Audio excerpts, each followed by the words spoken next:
Hey everybody.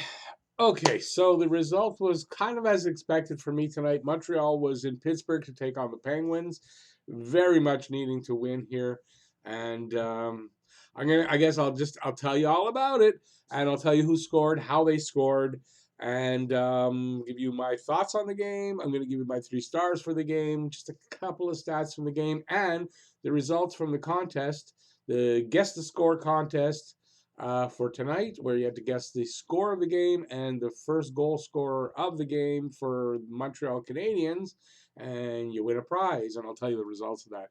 And that's all right here at Talking Habs, the home of Habs hockey, where everything is dedicated to the Habs and all things hockey. So if you're a Habs fan and you want to see more videos like this about Montreal Canadiens, the team that we love, even though win or lose, just head down there, subscribe, ring the notifications bell, and that's going to get you your daily fix of Blue Blanc Rouge from Talking Habs. Okay, so I guess while you're on the way down there to do that, because of course I asked you to do, you're going to do it.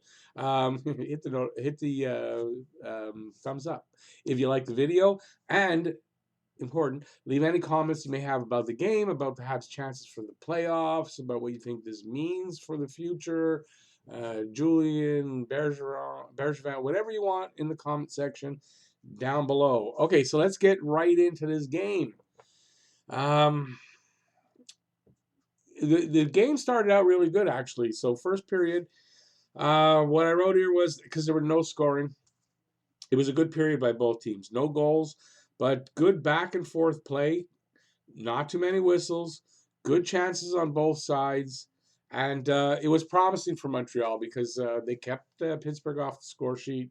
Of course, they didn't get on there either, but it was a good, solid back and forth. Both sides had chances. The goalies were good, all that kind of stuff. First period. So Montreal 6 shots, Pittsburgh 8. Montreal had a power play and no goal. Second period rolls around. Starts off the same way, basically back and forth kind of stuff. Um, I'm not sure if there were penalties before this one. I think there was for Montreal. And no, it was just this one first. 5:35, Kovalchuk takes a slashing penalty. And with 10 seconds left in that penalty, so it's 7:25. Letang, he goes top shelf on the short side for a power play goal. He shot it from the dot in the faceoff circle on the right side, and it's Letang's 13th from Crosby and Hornquist. So that's 1-0 for Pittsburgh, and I can't say that you could, like in the last game against Boston, for me, after the first Boston goal, I kind of right away just felt that's it, game's over here. I just had this feeling it just looked like that, and it basically was. And here I didn't get that feeling yet. So here's a goal that I absolutely didn't see. I didn't see it. I must have been. I went to the bathroom for a second. That's must have been when so I didn't see it at all. I missed the replay, missed everything. So at 18 minutes, Zucker gets his 15th from Crosby and Simon, and I didn't see the replay at all. And the condensed version's not out yet, so I didn't see it. At 18:22, and I didn't see the penalty either, but I saw the goal that came after this. So Hornquist gets a slashing penalty for Pittsburgh, and at 19:06, so 44 seconds later, very nice puck movement in the obviously in the offensive zone, leads to a Tatar shot from the left circle, and Galley scores, I think, on the rebound. I'm not exactly sure how he got it, but rebound. He's always in tight. Galley gets his 20th from Tatar and Mete. Mete on the power play starting, I guess starting tonight. He looked really good. I'll explain later. I think I'll explain it. But I thought Mete actually was one of the best Habs tonight. So that makes it 2-1 for Pittsburgh at 19:42. So it's kind of short-lived.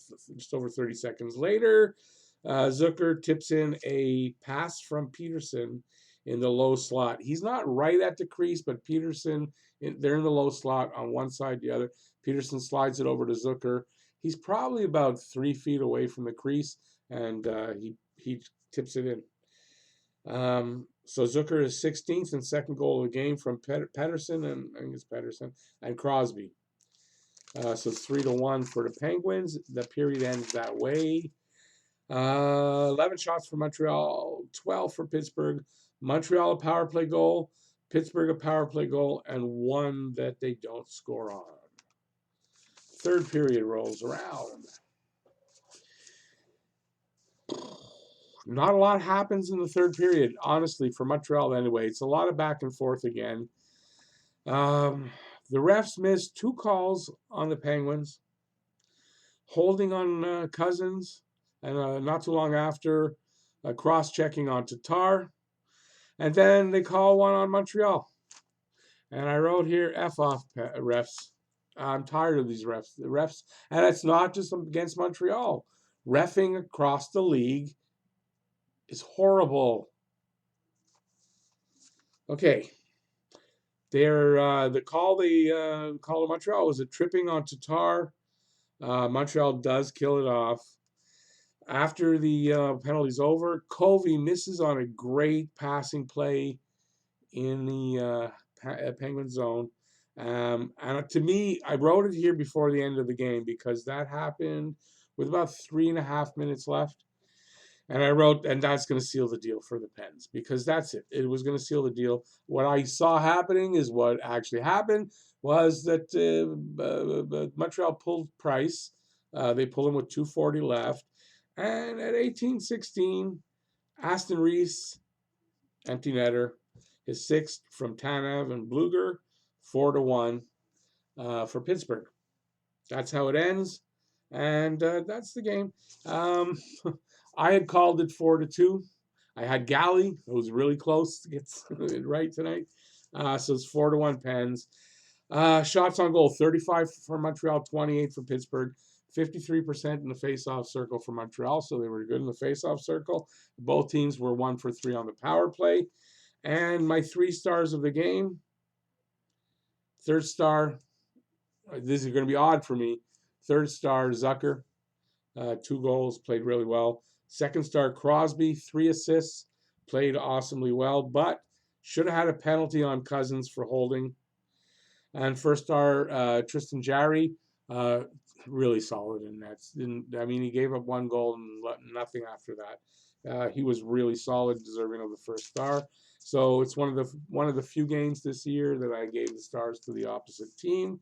Montreal, I was going to give Galley and Mete stars, but only because they kind of seem to stand out as the best Habs, but not like anything special. So I decided to go with the Penguin stars. Okay, so next game. Oh, let's go with the no winner. No winner. Sorry, no winner tonight for the Guess the Score contest. The closest was Glenn Way. He had it 5-1 for the Pens. He picked Galley. He missed by 1 goal. And then I was the other closest. I had it 4-2 for the Pens. And I had Galley. I missed it by 1 Habs goal. So, yeah, that was interesting. First night we did the actual contest. There was no winner, but it was really close. So we're going to do this again Saturday. So tomorrow, we're going to do this again tomorrow for the contest. And that goes to the next game. Next game is Saturday at home to Dallas, 7 p.m. Expect Lindgren in nets tomorrow. And I said it in my preview, or I think in the preview, if not on the live stream, that if the Habs lose tonight, you got to expect Lindgren in nets. If they had won tonight, I think they have to go with Price. But with the loss, there's no need to go with Price. Maybe he gets injured. He's overtaxed. It's not a good thing. So it's going to be Lindgren, I'm sure, tomorrow. And that's it. So that's it. If you like the video, give it a thumbs up. And while you're on the way down there to do that, subscribe and ring the notifications bell. And that's going to get you your daily fix of Blue Blanc Rouge from Talker Habs. And I think that is it. Thanks, everybody, for watching. Peace out. I'll see you tomorrow.